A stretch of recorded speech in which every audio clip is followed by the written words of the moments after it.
দুই চার পাঁচজন মানুষও থাকে, আমি আমার প্রশ্ন উত্তর শেষ করা ছাড়া উঠা বান্দা আমি না। যত উসফুস করুক সাইফুল্লাহের পাশ থেকে কোনো কাজ হবে না।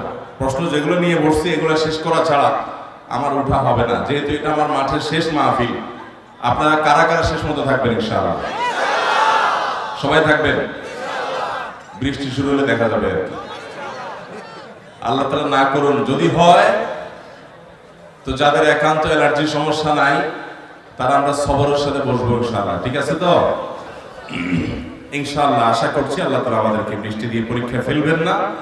যেহেতু আমার পরে আবার শেখ আব্দুল রহমান সাইফুল্লাহ ভাই আলোচনা করবেন, প্রধান আকর্ষণ এবং মূলত ওয়াজ মাহফিলের আপনার মূল চমক যিনি, ওয়াজ মাহফিলের মূল ব্যক্তি যিনি। আমি তো আসলে মাহফিলের মানুষ না আর কি, অযথাই সাইফুল্লাহ ভাই ঠেলে ঠেলে আমাকে এই পর্যন্ত নিয়ে আসছে। আল্লাহ ওনাকে উত্তম বিনিময় দান করুন। ভাইরা আমার কাশি একটু ডিস্টার্ব করবে, আপনারা মাফ করবেন। আমরা যে বিষয়ে আজকে আলোচনা করতে চাই তা হলো একজন ইমানদারের প্রধান এবং মূল চাওয়া হলো দুনিয়ার জীবনটা পার করে আল্লাহ রাব্বুল আলামিনের কাছে জান্নাতের যে প্রত্যাশা ইমানদার করে থাকেন সেই জান্নাতটা লাভ করা। এটা হলো ইমানদারের জীবনের প্রধান এবং মূল চাওয়া। এটাই হলো আসল টার্গেট ইমানদারের জীবনে, যে চির সুখের ঠিকানা সে প্রবেশ করে যাবে, যেখানে ঢোকার পরে আর বাহির হওয়ার কোনো প্রয়োজন হবে না, যে নিয়ামত পাওয়ার পর আর সেটা ছিনায় নেওয়া হবে না, যে নিয়ামত একবার যে পাবে সেটা অনন্ত অসীমকাল ধরে ভোগ করবে, যে নিয়ামতের কোনো তুলনা দুনিয়ার কোনো কিছুর সাথেই নাই। দুনিয়ার সব কিছু সেই নিয়ামতের ক্ষুদ্রাতি ক্ষুদ্র দৃষ্টান্ত মাত্র, তার মূলের সাথে এগুলোর দৃষ্টান্ত পরিপূর্ণভাবে মিলবেও না। সেই জান্নাত পাওয়া হলো একজন ইমানদারের সবচেয়ে বড় টার্গেট। ঠিক কিনা বলেন? একজন ইমানদার জান্নাতের চাইতে বড় কোনো চাওয়া তার থাকতে পারে? এই জন্য নবী করিম সাল্লাল্লাহু আলাইহি ওয়াসাল্লাম আল্লাহর কাছে জান্নাত কামনা করতেন, জান্নাতের দোয়া করতেন। গোটা কোরআনের শুরু থেকে শেষ পর্যন্ত আপনি দেখবেন আল্লাহ সুবহানাহু ওয়া তাআলা ঈমান এবং নেক আমলের বিনিময় হিসেবে উল্লেখ করেছেন কাকে? জান্নাতকে। গোটা কোরআনে দেখবেন যারা ঈমান আনবে, ইন্নাল্লাযীনা আমানু ওয়া আমিলুস সালিহাত কানাত লাহুম জান্নাতুল ফিরদাউসি নুজুলা। পুরা কোরআনে দেখবেন ঈমান এবং নেক আমল এটার বিনিময় হিসাবে আল্লাহ তাআলা কিসের কথা বলেছেন? জান্নাতের কথা বলেছেন। এই জান্নাত ঈমানদারের জীবনের প্রধান এবং মূল চাওয়া, প্রধান টার্গেট। আল্লাহ রাব্বুল আলামিন এই জান্নাত সম্পর্কে সূরা ফুরকানে বলেছেন, লাহুম ফিহা মা ইয়াশাউন। জান্নাতীরা যা চাবে জান্নাতে আল্লাহ তাআলা তাই তাদেরকে দিবেন, এবং সেখানকার যে নিয়ামত হবে দুনিয়ার নিয়ামতের সাথে সেগুলো তুলনাযোগ্য না। সেখানে ফল থাকবে কিন্তু দুনিয়ার ফলের মতো না। দুনিয়াতে মানুষ ভোগ করার পরে আবার সেটার সাইড এফেক্ট থাকে, কষ্ট হয়। আমরা যখন ভালো কিছু খাই অনেক সময় দেখা যায় খুব বেশি খেলে সেটা কারণে আমাদের মধ্যে অস্বস্তি বোধ হয় এবং বাথরুমের বেগ হয়, নানা সময় কষ্টের কারণ হয়। দুনিয়াতে গোলাপ যখন আমরা ছিঁড়ি, গোলাপের কাঁটা আমাদেরকে বিদ্ধ হয় আমাদের উপরে, সেই কাঁটা ফোড়ে এবং আমাদেরকে কষ্ট দেয় অনেক সময়। কিন্তু জান্নাতে আল্লাহ তাআলা যা রেখেছেন সেখানে শুধু ভোগ হবে, সেই ভোগ করতে গিয়ে কোনো প্রকার কষ্ট আমাদেরকে পোহাতে হবে না। আল্লাহ রাব্বুল আলামিন সেই জান্নাতের আঙ্গিনা, সেই জান্নাতে আমাদের সবাইকে একত্রিত হওয়ার তৌফিক দান করুন। মুহতারাম হাজরিন, জান্নাত সম্পর্কে আল্লাহ রাব্বুল আলামিন বলেছেন, ওয়াফিহা মা তাশতাহিহিল আনফুস ওয়া তালাযযুল আ'য়ুন। মানুষের মন যা চাইবে তার সব কিছু সেখানে থাকবে। এই চোখ যেটা দেখে প্রশান্তি অনুভব করবে সেরকম সব কিছুর ব্যবস্থা আল্লাহ তাআলা জান্নাতে রেখেছেন, এবং ওয়া আনতুম ফিহা খালিদুন, এবং সেখানে তোমরা চিরকাল থাকবে। দুনিয়াতে আমরা যত ভোগ করি এই ভোগগুলোতে দুটা ত্রুটির দিক আছে। একটা হলো দুনিয়ার কোনো ভোগ এটার জন্য আমরা চেষ্টা করি কিন্তু সে ভোগের বস্তুটা আমরা পাবো কিনা, অধরা জিনিসটা ধরতে পারবো কিনা আমরা নিশ্চিত না। পড়ালেখা করি, চাকরি বাকরি করি, উপার্জন করি, ব্যবসা বাণিজ্য করি, এটা সুখের জন্য। কিন্তু দুনিয়াতে সুখ পাবেন এরকম গ্যারান্টি কারোর আছে? কতজন পড়ালেখা করে, রেজাল্ট ভালো করে কিন্তু সুখ পায় না, রেজাল্টও ভালো হয়েছে, চাকরিও হয়েছে, তবুও সুখ পায় না, অশান্তি আছে জীবনের কোনো ক্ষেত্রে, আছে না নাই? হাজারো হাজারো দৃষ্টান্ত আছে।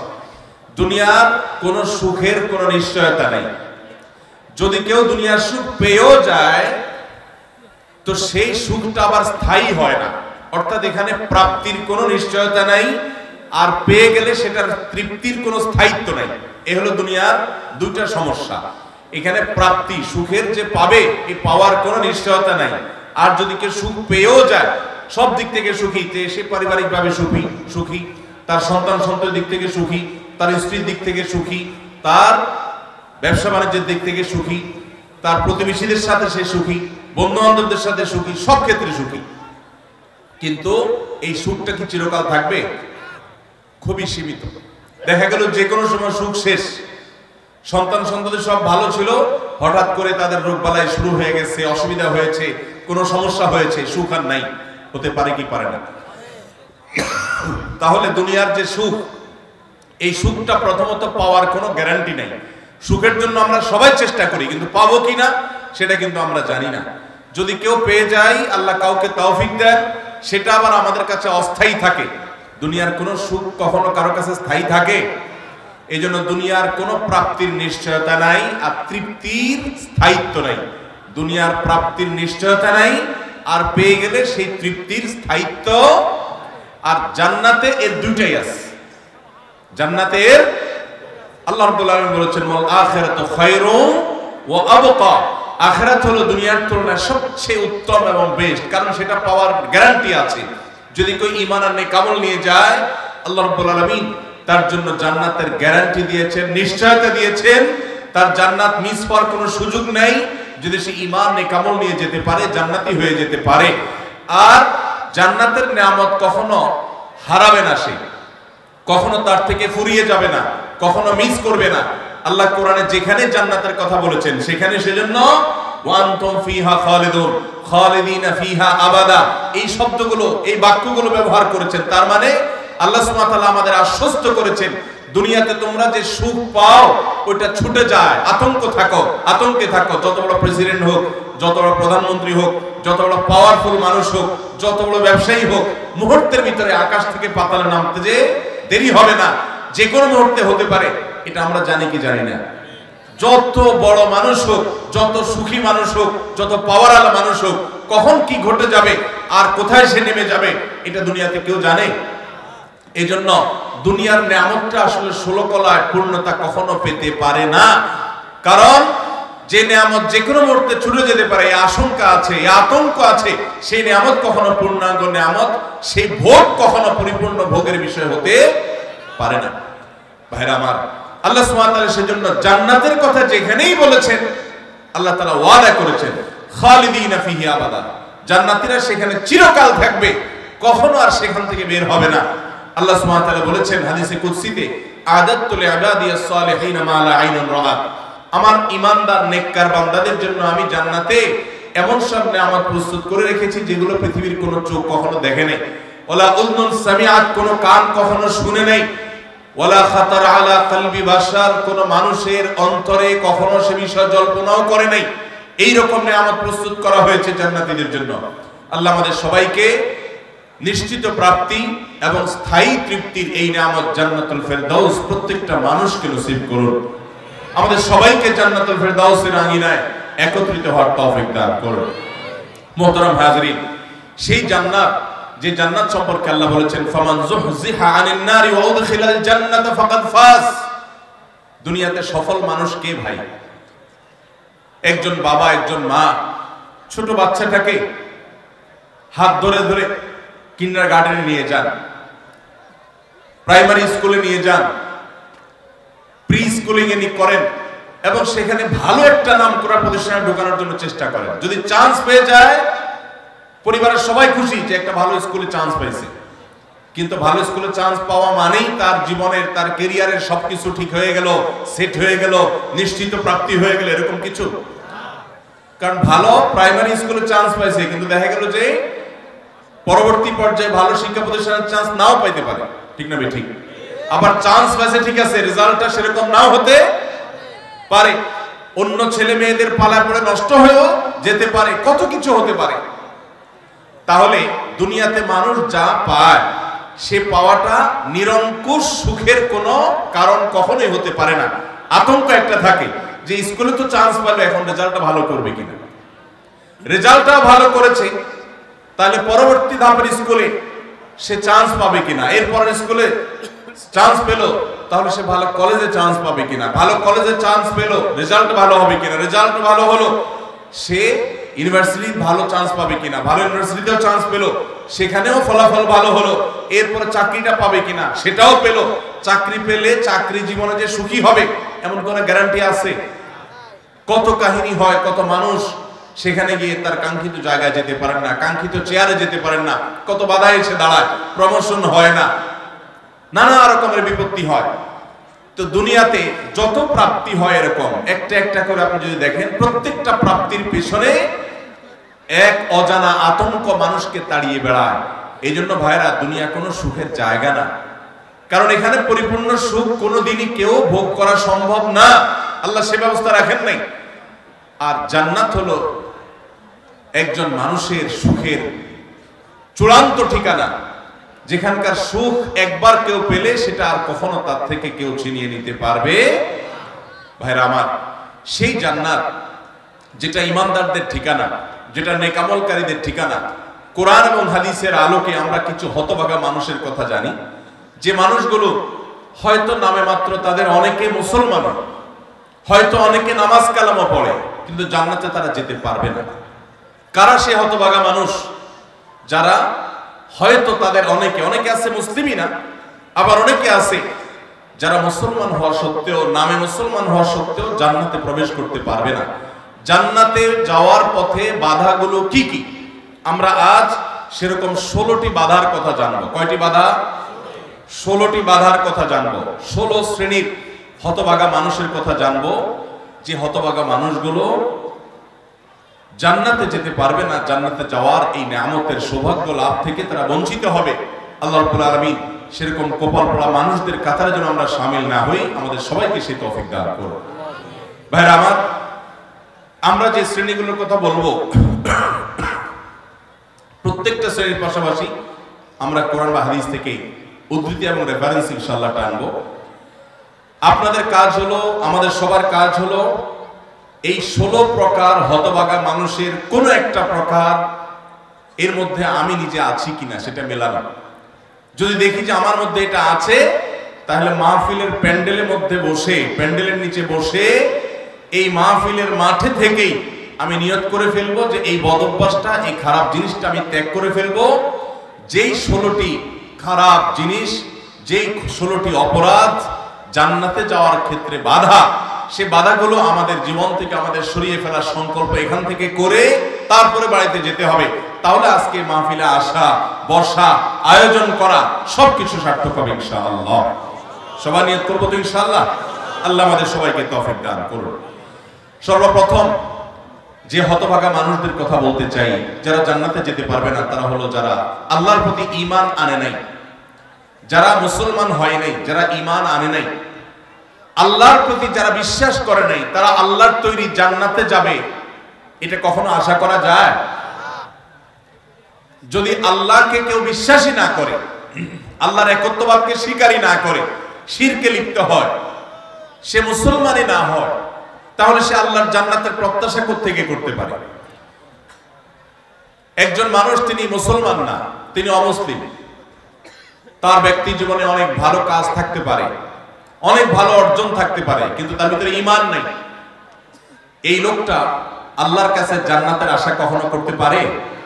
একজন মানুষ বাংলাদেশে মানুষের জন্য অনেক কাজ করেছেন, বাংলাদেশের উন্নয়নে অনেক ভূমিকা তার ছিল বা আছে, বাংলাদেশে অনেক কল্যাণকামিতা তিনি চান, তার অনেক ইন্ডাস্ট্রি কারখানা থেকে বহু দেশের উপকার হয়, দেশে মানুষ উপকার হয়, এরকম আরো বহু উপকারিতা তার দ্বারা হয়, কিন্তু লোকটা বাংলাদেশের অস্তিত্বকে স্বীকার করে না, বাংলাদেশের অস্তিত্বকে স্বীকার করে না, বাংলাদেশের স্বাধীনতা, সার্বভৌমত্ব এগুলো স্বীকার করে না। সে যদি বাংলাদেশকে অস্বীকার করে, বাংলাদেশ রাষ্ট্রের বিরুদ্ধে বিদ্রোহ করে, তাহলে এই ব্যক্তিকে বাংলাদেশ রাষ্ট্র বা রাষ্ট্রের তরফ থেকে রাষ্ট্রীয় কর্তৃপক্ষ কখনো তাকে রাষ্ট্রের কোনো সম্বর্ধনা, রাষ্ট্রের কোনো বিশেষ সম্মাননা ওই ব্যক্তিকে কখনো দিবে? দেওয়ার কথা। যে রাষ্ট্রকেই স্বীকার করে না, রাষ্ট্র তাকে সম্বর্ধনা দেওয়ার কথা? তার হতে পারে অনেক অর্জন আছে, হতে পারে অনেক অবদান আছে, তার একটারও 2 পয়সার কোনো মূল্য থাকবে না যদি সে রাষ্ট্রটাকে কি করে? অস্বীকার করে। ঠিক একই ভাবে যে আমার রবকে মানে না, যার আল্লাহর প্রতি ঈমানই নেই, বিশ্বাসই নেই, তার হাজারটা ভালো কাজ থাকতে পারে, আল্লাহ রাব্বুল আলামিনের কাছে সে কখনো জান্নাত প্রত্যাশা করতে পারে? যে আল্লাহকে স্বীকার করে না, সে আল্লাহর কাছে জান্নাত কিভাবে আশা করে? এইজন্য ভাইরা আমার, সহিহ মুসলিমের হাদিসে আসছে, নবী করিম সাল্লাল্লাহু আলাইহি ওয়াসাল্লাম বলেছেন, লা তাদখুলুল জান্নাতা হাত্তা তুমিনু, তোমরা ততক্ষণ পর্যন্ত জান্নাতে প্রবেশ করবে না যতক্ষণ পর্যন্ত তোমরা ঈমানদার হবে না। অর্থাৎ ঈমানদার না হলে জান্নাতে যাওয়ার কোনো সুযোগ। এই প্রথম শ্রেণীর মানুষ, তারা দুনিয়া থেকে যদি ঈমান ছাড়া যায়, তাহলে সেক্ষেত্রে চিরকাল তারা জান্নাতে নিষিদ্ধ থাকবে, অনন্ত অসীমকাল জাহান্নামে তারা থাকবে, জান্নাতে কখনোই আসতে পারবে না। আর বাকি 15 শ্রেণীর মানুষ যারা আছে, এরা এক সময় তাদের পাপ এবং অপরাধের প্রায়শ্চিত্ত করার পর, এর শাস্তি পাওয়ার পর আল্লাহ তাআলা চাইলে তাদেরকে জান্নাতে দিতে পারেন। এবং তাদের ঈমান যদি থাকে, কোনো না কোনো সময় তারা জান্নাতে যাবে, তাদের গুনাহগুলো মাফ হওয়ার পর অথবা শাস্তি হওয়ার পর, যেহেতু তারা ঈমানদার। এটাই হলো আহলুস সুন্নাহ ওয়াল জামাতের বিশ্বাস এবং আকীদা, যে মুরতাকিবে কাবীরা, কাবীরা গুনাহ করে দুনিয়া থেকে যদি কেউ জাহান্নামী হয়ে যায়, সে চিরকাল অনন্ত অসীমকাল জাহান্নামে থাকবে না, বরং সেখান থেকে এক সময় সে বের হয়ে আসবে। এটাই আহলুস সুন্নাহ ওয়াল জামাতের আকীদা। মুতাজিলা সহ কিছু ভ্রান্ত ফিরকার মানুষের বিশ্বাস হলো যে জাহান্নামে একবার যে যাবে সে চিরকাল সেখানে থাকবে। বিভিন্ন আয়াতের অপব্যাখ্যা তারা করে থাকেন। যাই হোক, তাহলে প্রথম শ্রেণীর কথা আমরা জানলাম, যারা জান্নাতে নো এন্ট্রি, তাদের জান্নাতে প্রবেশের সুযোগ থাকবে না, তারা হলো যাদের আল্লাহর প্রতি ঈমান নাই, যারা মুসলমান না, যারা ঈমানদার না, তারা চিরকালের জন্য জান্নাতে নিষিদ্ধ থাকবে। 1 নাম্বার 2, দ্বিতীয় যে প্রকারের মানুষ জান্নাতে যেতে পারবে না, বা দ্বিতীয় যে বিষয়টি জান্নাতে যাওয়ার পথে বাধা, সেটি হলো আত্মীয়তার সম্পর্ক ছিন্ন করা। রক্ত সম্পর্কীয় আত্মীয়কে যদি কেউ স্থায়ীভাবে ছিন্ন করে, তাদের সাথে সম্পর্ক যদি একবারে কাট করে ফেলে, বুখারী মুসলিম এক যুগে বর্ণনা করেছেন, নবী করিম সাল্লাল্লাহু আলাইহি ওয়াসাল্লাম বলেছেন, লা ইয়াদখুলুল জান্নাতা কাতি', আত্মীয়তার সম্পর্ক ছিন্ন করে দেয় যে এই ব্যক্তি জান্নাতে প্রবেশ করবে না, সে জান্নাতে প্রবেশ করবে না। অতএব আত্মীয়তার সম্পর্ক যারা ছিন্ন করেছেন, তারা তওবা করতে হবে। আপনার ভাই, আপনার বোন, শত বাধা হতে পারে, শত ঝামেলা হতে পারে, শত গন্ডগোল হতে পারে, আপনার চাচা, আপনার ফুফু, আপনার মা বাপ, আপনার সন্তান সন্ততি, আপনার মামা, আপনার খালা, এরা সবাই আপনার রক্ত সম্পর্কীয় আত্মীয়। এদের সাথে আপনি স্থায়ী সম্পর্ক ছিন্ন করবেন, এই সুযোগ কিন্তু ইসলাম আপনাকে রাখে নাই। হ্যাঁ, যদি এমন হয় যে তাদের সাথে সম্পর্ক রাখতে গেলে আপনার জীবন হুমকির মধ্যে পড়ে, আপনি বিপর্যস্ত হন, আপনাকে তারা ক্ষতি করে, তো শুধু ক্ষতি থেকে বাঁচার জন্য আপনি দূরে আসেন, সেটা ভিন্ন বিষয়।